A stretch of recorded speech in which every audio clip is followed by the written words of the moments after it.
Open your Metamask wallet by clicking on the icon in the top right of your browser. You will notice that it is on the Ethereum network by default. We need to change that to the Binance Smart Chain network. The way I find the information we need to do this, is by doing a Google search for BSC Network. Then clicking on the Binance Academy website. Once here, scroll down and you will find the BSC Mainnet details. You can just type the information from this video, or you can copy and paste it like I'm about to do. Open your Metamask wallet again from the icon in the top right. Click Add Network.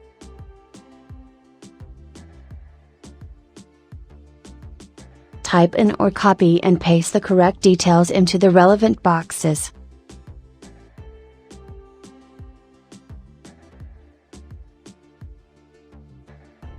Then click Save.